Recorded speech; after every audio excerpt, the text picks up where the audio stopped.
सुमन दोपहर का खाना बना रही थी। उसकी सास बिट्टू को लेकर हॉल में बैठी थीं। हॉल में बिट्टू के खिलौने बिखरे पड़े थे। बिट्टू सुमन की 1.5 वर्षीय बेटी थी। सुमन की शादी को अभी 3 साल ही हुए थे। उसे याद है, अमन ने उसको एक बार देखा और पसंद कर लिया था। परिवार वाले भी सुमन को बहू बनाने को तैयार थे, लेकिन जब लेन देन की बात आई तो सुमन के पिता ने हाथ जोड़ लिए और बोले, रिटायर आदमी हूँ, क्लर्क की नौकरी करता था, ऐसे में भला कहाँ से मोटी रकम जुटा पाऊँगा। बारात के स्वागत में कोई कसर नहीं छोड़ूंगा। जो भी जमा किया पैसा है उसी में खर्च हो जाएगा। मैं दहेज नहीं दे पाऊँगा समधी जी। अमन के परिवार वाले शादी के लिए तैयार नहीं थे, लेकिन अमन की जिद के आगे किसी की नहीं चली। हमारे पास किसी चीज़ की कमी नहीं, तो फिर दहेज की मोटी रकम के नाम पर सुमन जैसी लड़की को छोड़ना कितना उचित है। मुझे सुमन बहुत पसंद है, मेरी शादी उसी से होगी। और फिर उन दोनों की शादी हो गई। अमन के पिता का सुपरमार्केट में कपड़ों का व्यवसाय था। सुपरमार्केट में उनकी कपड़ों की एक बड़ी दुकान थी, जहां अमन, उसका भाई और उसके पिता तीनों बैठते थे। रोज की भांति आज भी अमन अपने भाई को लेकर बाइक से घर लौट रहा था। तभी रास्ते में एक टेम्पो वाले ने तेजी से बढ़ते हुए जोर का धक्का मारा, जिससे अमन का बैलेंस लड़खड़ाया और वह टप्पा खाते हुए एक दूसरी कार पर जा गिरा। अमन का भाई भी दूसरी तरफ जा गिरा और सड़क पर भीड़ लग गई। घर वालों को जैसे ही सूचना मिली, वे बदहवास भागे। अमन को गहरी चोटें आई थीं। उसके भाई को भी फ्रैक्चर हो गया था, मगर उसकी जान बचा ली गई। इधर अमन को डॉक्टर नहीं बचा पाए। घर में मातम ने डेरा डाल दिया था। सुमन की तो दुनिया ही उजड़ गई, लेकिन उसके दुखों का सिलसिला शायद अब शुरू हुआ था। अमन को गुजरे अभी 1 महीना भी नहीं हुआ था कि घर वालों ने सुमन को अपने साथ रखने से इनकार कर दिया। वह मानसिक यातना झेलने लगी। वह कोशिश कर रही थी कि दृढ़ होकर रहे, मगर अमन के बिछोह से कमजोर पड़ी सुमन घर वालों के प्रतिकूल व्यवहार से टूट रही थी। वृद्ध पिता से सुमन का दुख देखा नहीं जा रहा था। उन्होंने सुमन को मायके बुला लिया, हालांकि सुमन जाना नहीं चाहती थी। उसे एहसास था कि यहाँ से जाते ही ससुराल वालों के मन की बात हो जाएगी। फिर भी बिट्टू को देखते हुए वह भी मायके जाने को तैयार हो गई। पिता ने भी समझाया, अभी जख्म ताज़ा है, उन्हें भरने में समय लगेगा। तुम अपनी हालत को देखो, यदि तुम लड़खड़ा जाओगी तो बिट्टू को कौन संभालेगा। एक दिन सब ठीक हो जाएगा, इसलिए कुछ दिन यहीं हमारे साथ रहो। सुमन बिट्टू को लेकर मायके आ गई। मायके में उसकी माँ भले ही नहीं थी, मगर पिता ने सुमन को भरपूर सहारा दिया, अपने शब्दों से उसे मजबूत करते रहते। धीरे धीरे सुमन गम से निकलने की कोशिश करने लगी। उसका अधिकांश समय बिट्टू और वृद्ध पिता के साथ बीतता। घर के कामों में भी भाभी को भरपूर सहयोग देती, मगर भाभी को सुमन से कोई खास लगाव नहीं था। सुमन को मायके में रहते हुए कुछ महीने हो गए, लेकिन ससुराल वाले उसकी खोज खबर नहीं लेते। वह यदा कदा फ़ोन करती भी तो ससुराल के लोग नंबर देखकर ही कॉल काट देते। यहाँ तक कि सुमन के मायके से किसी का भी फ़ोन जाता तो वे लोग बात नहीं करते। अब सुमन का ससुराल वालों से कोई रिश्ता नहीं रह गया था। सुमन का भाई एक प्राइवेट कंपनी में अच्छी पोस्ट पर काम करता था। तनख्वाह भी अच्छी खासी थी, मगर फिर भी उसकी भाभी पैसों की तंगी का रोना रोती रहती। पिताजी की पेंशन भी उन्हीं लोगों के हाथ में रहती। पिताजी की सारी ज़रूरतें उनकी पेंशन से पूरी कर दी जाती, फिर बची रकम घर खर्च में लगा देते हैं। सुमन और बिट्टू वहाँ बस अपने दिन गुजार रहे थे। बिट्टू की भी ज़रूरतें बढ़ रही थीं। आखिर कब तक सुमन इधर उधर हाथ पसारती। पिता की स्थिति देखकर सुमन भैया भाभी के व्यवहार के बारे में कुछ नहीं कहती। वह अपने पिता को किसी भी प्रकार से दुखी नहीं करना चाहती थी, इसलिए वह एक प्राइवेट स्कूल में शिक्षिका की नौकरी करने लगी। उसने स्कूल जाना शुरू कर दिया, मगर बिट्टू को उसकी भाभी संभालने को तैयार नहीं हुई। पिता के पास चाह कर भी वह बिट्टू को नहीं छोड़ सकती थी। अब इस उम्र में वे कहाँ इस बच्ची के पीछे भागते। सुमन बिट्टू को अपने साथ लेकर स्कूल जाने लगी। वहाँ स्कूल स्टाफ, सहायिका आधे हाथों हाथ बच्चे को संभाल लेते। बिट्टू नन्हे नन्हे पैरों से इधर उधर भागती, खेलती। सुमन अपने काम और बिट्टू में उलझकर कुछ सुकून के पल तलाशने में कामयाब होने लगी, लेकिन कालचक्र से सुमन का यह सुकून देखा नहीं गया। समय ने करवट बदली। सुमन के पिता को टाइफाइड हो गया, जिसमें वे गंभीर इन्फेक्शन के शिकार हो गए। इलाज हो रहा था, लेकिन बीमारी बढ़ती जा रही थी। उनका वृद्ध शरीर बीमारी के कारण और भी जर्जर हो गया। एक दिन वे इस दुनिया से विदा हो गए। पीछे छूट गया सुमन और बिट्टो का उलझा जीवन। मायके में पिता ही मजबूत सहारा थे, जिससे सुमन मुश्किल भरे दिनों में भी टिकी हुई थी। अब तो भैया भाभी को वह पूरी तरह बोझ ही लग रही थी। अब हम अपनी गृहस्थी देखें या सुमन का जीवन। हमारे बच्चों की तो इस महंगाई में बहुत मुश्किल से कुछ ज़रूरतें पूरी हो पाती हैं, फिर इस बिट्टो का भार कौन उठाएगा? पढ़ाई लिखाई, शादी ब्याह। भाभी ने तीखे स्वर में कहा, हम आप पर बोझ कहाँ हैं भाभी, मैं स्कूल में पढ़ाती हूँ और अपना खर्च निकाल लेती हूँ। बोलते हुए सुमन की आवाज़ में दर्द था। अपना रोज का खर्च ही तो निकालती हो, उसके अलावा भी तो कई खर्चे हैं जो हमें चलाने पड़ते हैं, रहने का, खाने का, त्योहारों में कपड़े उपहार देने का। भाभी की बातों ने सुमन को बहुत ही आहत किया। भैया की चुप्पी में सुमन को भाभी के लिए उनका मौन समर्थन नजर आया। सुमन ने मंथन किया। उसे महसूस हुआ कि छोटे मोटे खर्चे के लिए चंद रुपए कमाने से कुछ नहीं होगा। अब उसे अपनी और बिट्टू की जिंदगी को सुरक्षित करना होगा।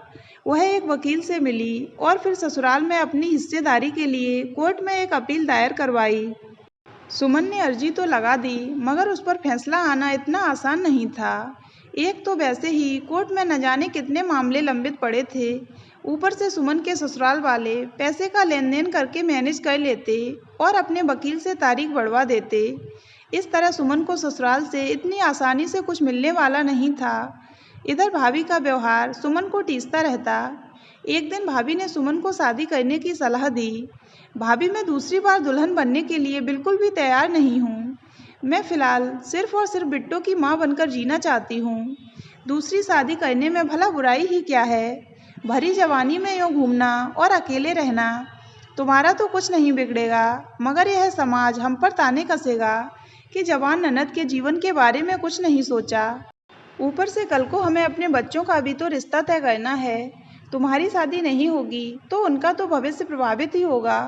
भाभी ने फिर शब्दों के तीर छोड़े। लेकिन मेरी शादी से उनके भविष्य का क्या संबंध, और वैसे भी समाज क्या कहेगा? मैं कुंवारी नहीं, विधवा हूँ भाभी, और जीने के लिए एक सहारा ही काफ़ी है, और वह है बिट्टो। एक जवान महिला आखिर कब तक अकेली रहेगी? समाज ऐसी महिलाओं के चरित्र को गलत नज़र से देखता है, भाभी ने कटाक्ष भरे लहजे में कहा। यह बात सुमन को भीतर तक चुभ गई, मगर खुद को संयमित रखते हुए बोली, मैं ऐसे समाज या लोगों की परवाह नहीं करती, और वैसे भी जब किसी के पास औरत से जीतने के तरीके नहीं होते तो वे स्त्री के चरित्र पर ही छींटाकसी करने का हथकंडा अपनाते हैं। यह कहते हुए सुमन वहाँ से चली गई, मगर बात यहीं खत्म नहीं हुई। सुमन की भाभी किसी भी तरह से उसकी शादी करवाने में लगी रहती। इसके लिए वह अपने पति की भी रजामंदी ले लेती हैं। अब सुमन के भैया भी उस पर शादी कर लेने का दबाव डालते हैं। वे बिट्टो की अच्छी परवरिश का हवाला देते हैं। दबावों से घिरी सुमन दूसरी शादी के लिए तैयार हो गई। सुमन की भाभी अपने मायके में एक दूर के रिश्तेदार के यहाँ उसकी शादी करवाना चाहती थीं। वह व्यक्ति विदुर था, उसके 2 बच्चे भी थे, एक लड़का और एक लड़की। बहुत मुश्किल से सुमन हामी भर पाई। सोचा चलो बिट्टो को खेलने के लिए 2 दोस्त मिल जाएंगे, और वह भी शायद 3 बच्चों के बीच अपने दुख को ढककर मुस्कुराहट के पलों को संवार पाएगी। मगर शादी के बाद वे लोग बिट्टो को अपनाने को तैयार नहीं थे। उन लोगों ने सिर्फ सुमन को ही अपनाने की बात कही थी। यह सुनकर सुमन काफ़ी नाराज़ हो गई और उसने शादी करने से इनकार कर दिया। बिट्टो को नहीं अपना रहे हैं तो क्या हुआ? तुम्हें तो बहू बनाकर पूरा मान सम्मान देने को तैयार है ना। बड़े घर में जा रही हो, किसी चीज़ की कमी नहीं है वहाँ। भाभी झल्ला कर बोली, सबसे बड़ी कमी तो मेरी बिट्टो की होगी भाभी। मैं बिट्टो को नहीं छोड़ूंगी। अरे छोड़ना क्या है, बिट्टो को किसी अनाथाश्रम में रखवा देते हैं, वहाँ जाकर कभी कभी अपनी बेटी से मिल लिया करना। सुमन गुस्से से बोली, भाभी आप सोच भी कैसे सकती हैं कि मेरी बिट्टो मेरे होते हुए अनाथाश्रम में रहेगी? माना कि उसके सिर पर पिता का हाथ नहीं है, मगर उसकी माँ अभी जीवित है। मेरी बिट्टो अनाथ नहीं है। ठीक है, जो मन में आए वह करो, लेकिन हमसे किसी प्रकार की मदद की उम्मीद मत रखना। अपनी व्यवस्था खुद देख लो, भाभी ने 2 टूक जवाब दिया। सुमन की अपनी भाभी से जोरदार बहस हुई। वह एक बार फिर से दुख की गहराई में उतर रही थी। उसे अपने जीवन में चारों तरफ अंधकार ही अंधकार नजर आ रहा था, मगर उसे बिट्टो के लिए उजाला लाना था, खुशियों के लम्हे समेटने थे। अतः उसने स्वयं को कठोर बनाना बेहतर समझा। उसे आभास हो रहा था कि यदि इस पल वह कमजोर हो गई तो वह रौंद दी जाएगी, उसका अस्तित्व हाशिए पर चला जाएगा। और बिट्टो बिट्टो का क्या होगा? इसी द्वंद्व के बीच रात गुजर गई। सुबह हुई तो भैया ने सुमन को भाभी से माफ़ी मांगने के लिए कहा, लेकिन सुमन ने माफ़ी मांगने से इनकार कर दिया और स्पष्ट जवाब दिया, मेरा फैसला है कि मैं वहाँ शादी नहीं करूँगी, और हाँ, जब तक मेरी कोई ठोस व्यवस्था नहीं हो जाती या लाइफ सिक्योर नहीं हो जाती, तब तक मैं यहाँ से जाने वाली भी नहीं। मत भूलो, मायके में भी मेरा अधिकार है। कहकर सुमन तैयार होकर बिट्टो को लेकर स्कूल चली गई। इधर सुमन की बातें सुनकर उसके भैया भाभी दंग थे। सुमन स्कूल तो आ गई, लेकिन आज उसका मन किसी काम में नहीं लग रहा था। वह खुद को सहज दिखाने की भरपूर कोशिश कर रही थी, मगर उसके चेहरे के भाव और माथे पर खिंचती लकीरें उसकी असहजता का एहसास करा रही थीं, जिन्हें पुलकित आसानी से देख रहा था। पुलकित उस स्कूल में संगीत शिक्षक था और सुमन के साथ उसकी अच्छी निभती थी। क्या बात है सुमन, आज कुछ ज़्यादा ही परेशान लग रही हो। नहीं तो, सुमन ने खुद को सामान्य दिखाने की कोशिश की, लेकिन मुझे एहसास है तुम्हारी परेशानी का। मुझे सिर्फ कलीग नहीं, अपना हमदर्द भी समझें। कहते हुए पुलकित ने सुमन के हाथ पर अपना हाथ रख दिया। पुलकित के हाथ के स्पर्श ने सुमन को अपनेपन का एहसास कराया। वह चाहती तो अपने हाथों को खींच सकती थी, मगर ऐसा कर न सकी। एक लंबी सांस खींचते हुए उसने अपनी बातें पुलकित को बता दीं। तुम्हारी परिस्थितियां विकट होती जा रही हैं। तुम्हें ससुराल वालों के साथ साथ अपने मायके वालों से भी संघर्ष करना पड़ रहा है। मुझे डर है कि कहीं विचलित होकर तुम कोई गलत कदम न उठा लो। नहीं पुलकित, मुझे बिट्टो की फिक्र है और मैं इस मासूम के जीवन को सुंदर बनाना चाहती हूँ, इसलिए खुद को सुदृढ़ रखना जरूरी है। सुमन के शब्द और आंखें एक दूसरे से मेल नहीं खा रहे थे। शब्द दृढ़ता की बात कर रहे थे, मगर आंखों की नमी उसकी तकलीफ का स्तर बता रही थी। पुलकित आगे कुछ बोलना नहीं चाह रहा था। सुमन के मन को बदलने के ख्याल से उसने सुमन को अपने घर चाय पर आने को कहा। सुमन मना नहीं कर सकी और इस छुट्टी होने पर बिट्टू को लेकर पुलकित के साथ उसके घर चली गई। पुलकित सुमन के लिए कुछ खाने की व्यवस्था करना चाह रहा था, मगर उसने मना कर दिया। बिट्टू को बिस्किट और टॉफ़ी देकर पुलकित 2 कॉफ़ी बनाकर ले आया। कॉफ़ी पीते हुए दोनों के बीच सामान्य बातें होती रहीं। इस सहज माहौल में सुमन को सुकून की मिठास घुली नजर आ रही थी। अचानक वक्त का ध्यान आया तो सुमन वापस घर के लिए वहां से निकल गई। पुलकित के घर से निकलते समय सुमन को एक व्यक्ति ने देखा जो उसकी ससुराल से परिचित था। उस व्यक्ति ने सुमन के ससुराल वालों को यह बात गलत तरीके से बताई, जिसके कारण लोग सुमन के चरित्र पर शक करने लगे। सुमन का संघर्ष मायके और ससुराल दोनों तरफ के लोगों से बढ़ रहा था। सुमन का संघर्ष मायके और ससुराल दोनों तरफ के लोगों से बढ़ रहा था। इधर पुलकित का स्नेहल साथ सुमन को तपती धूप में शीतल छांव की भांति राहत भी देने लगा था। वह जब भी बहुत परेशान या तनावग्रस्त होती तो पुलकित के साथ बैठकर कुछ मन हल्का कर लेती। ससुराल वालों ने सुमन के चरित्र पर आक्षेप लगाना भी शुरू कर दिया। उनकी कोशिश थी कि सुमन को बदनामी के गर्त में इतना धकेल दिया जाए कि वह फिर सामने आकर यहाँ अपना अधिकार न मांग सके। बात उड़ते उड़ते सुमन के मायके तक भी पहुँच चुकी थी। आसपास के लोगों में सुमन को लेकर कानाफूसी होने लगी। इधर भाभी की कर्कशता भी बढ़ गई। अब समझ में आया कि शादी से इनकार क्यों कर रही थी। इसे तो कुंवारा छैल छबीला रास आया, फांस लिया उसे अपने रूप जाल में। यह क्या बोल रही हो भाभी? एक स्त्री होकर दूसरी स्त्री पर गलत आक्षेप लगाना कहाँ तक जायज़ है? आक्षेप? उस संगीत मास्टर के साथ जो प्रेमराग अलाप रही हो ना, उससे समाज में हमारी नाक कट गई है। हम तो समाज में मुंह दिखाने के लायक भी नहीं रहे। अरे तेरी छोड़, अब तो हमें चिंता है कि कल हमारे बच्चों के रिश्ते कैसे तय होंगे। समाज तो अक्सर स्त्रियों के लिए पंच बनकर तैयार बैठा रहता है। बस उसे थोड़ा सा भी मौका मिले कि स्त्री को उल्टा और चरित्रहीन दिखाने में लग जाता है। लेकिन यह भी सच है कि इसी समाज में कुछ अच्छे लोग भी होते हैं जो महिलाओं को चरित्र प्रमाण पत्र बांटने के बदले उनके सहयोगी और संबल बनने का प्रयास करते हैं। पुलकित भी उन्हीं में से एक है। सुमन ने भाभी को करारा जवाब दिया। बात पुलकित तक भी पहुंच गई। स्कूल में सुमन से वह संकोच भरी नज़रों से मिलता है, मगर उसकी आंखों में सुमन के लिए स्नेह कम भी नहीं हुआ। स्टाफ रूम में थोड़ी चुप्पी के बाद उसने बोलने की हिम्मत जुटाई। सॉरी सुमन, मुझे नहीं मालूम था कि तुम्हें खुशी और सुकून देने की कोशिश में हमारी यूँ बदनामी हो जाएगी।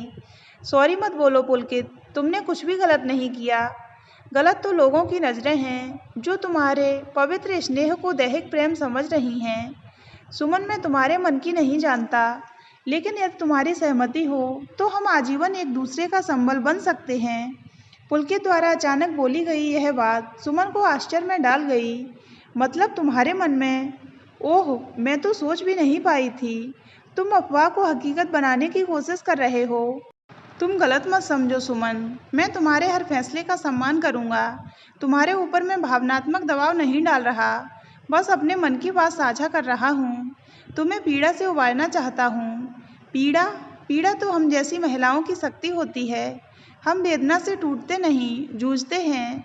आलोचना का श्रृंगार कर खुद को स्थापित करते हैं। थोड़ा रुककर एक लंबी सांस खींच सुमन ने आगे कहा, अभी कुछ नहीं कह सकती, मुझे थोड़ा वक्त दो। सुमन घर लौट आई। बीच में शनिवार रविवार की छुट्टी थी। वह न तो पुलकित से मिली और न ही बात की, मगर उसके शब्द सुमन के साथ थे। इधर घर में लोगों के ताने, उधर ससुराल पक्ष से कई तरह के झूठे आरोप। किस किस को जवाब दे वह सोचने लगी कि इज्जत का गहना, बदनामी की धार आखिर सिर्फ स्त्री के लिए ही क्यों है? हमेशा स्त्री ही क्यों कटघरे में खड़ी की जाती है? नहीं, मुझे इन चीज़ों से बाहर आना ही होगा। जिसे जो कहना है कहे, लेकिन मुझे अपने और बिट्टो के जीवन को देखते हुए फैसले लेने होंगे। काफ़ी सोचने के बाद सुमन ने पुलकित को फ़ोन किया। हेलो पुलकित, मैं तुम्हें पिछले दिनों में जितना समझ पाई हूँ, उसके आधार पर यह तय किया है कि मैं तुमसे शादी करने के लिए तैयार हूँ। मगर तुम्हें सिर्फ पति ही नहीं, एक अच्छा पिता भी बनना होगा। बिट्टो के पिता के रूप में प्रेम और जिम्मेदारियां बखूबी निभानी होंगी। तुम निश्चिंत रहो सुमन, एक पिता के फर्ज और दायित्व से मैं पीछे नहीं हटने वाला। पुलकित के शब्दों में खुशी की ध्वनि सुमन को स्पष्ट सुनाई दे रही थी। उसने फ़ोन रख दिया और फिर स्नेह भरी नज़रों से देखते हुए बिट्टो के सिर पर हाथ फेरा, क्योंकि उसके जीवन में खुशियों को लाने के लिए उसने साहस का पिटारा खोल दिया था। अब वह मुश्किलों को बांधकर हौसले की उड़ान भरने के लिए तैयार थी। तो दोस्तों, अगर आपको ये कहानी अच्छी लगी हो तो वीडियो को लाइक करें और हमारे चैनल को सब्सक्राइब अवश्य करें।